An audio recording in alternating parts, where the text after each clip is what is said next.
People often ask me if kickboxing made me rich. And people think, oh, Tate, did you get your money from kickboxing? And the answer is no. Kickboxing is not boxing.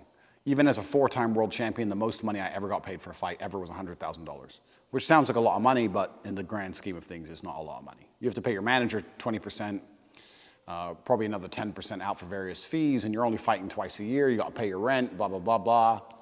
You're not rich as an athlete.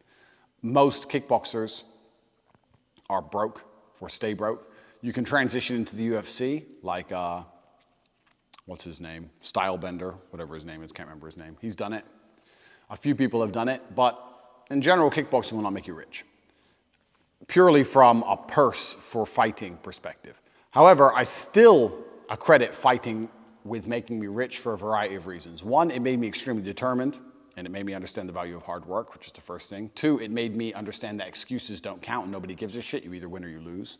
And three, it introduced me to a whole bunch of important people.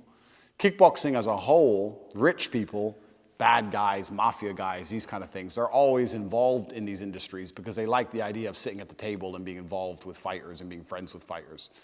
And they have a lot of money, and there's a lot of their money involved in the promotions and money laundering and these kind of things. So I did meet important people from fighting. And these important people respected me because I was a fighter. And the difference between me and most other fighters is that I'm not an idiot.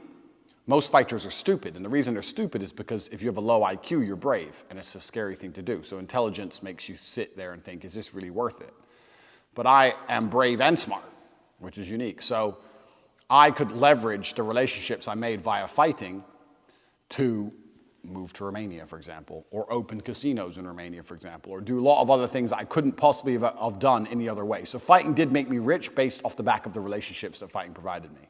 But from a pure fight purse perspective, fighting didn't make me rich. Also, I'd like to believe that a lot of the reason why the War Room is so successful and some of the other products on CobraTape.com is because I'm a kickboxing world champion and people know that I have a warrior's mindset.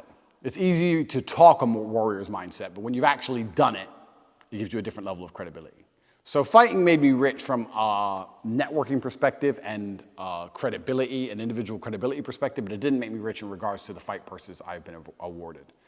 The reason I'm talking about this on Tate Speech is because I get so many emails about my fight career. The next thing is, why did I not go to the UFC? Well, it's a simple answer. The reason I didn't go to the UFC is because I broke my hand 3 times in MMA fights, and I kept breaking my hand, and I needed the bigger gloves. The smaller gloves, I kept breaking my hand. It was just unfortunate, so I decided to stick with kickboxing. At the time, it was the best money on the table. Sure, if I got to the top of UFC, I would have made more money, but if you're not at the top of UFC, you're not making money anyway.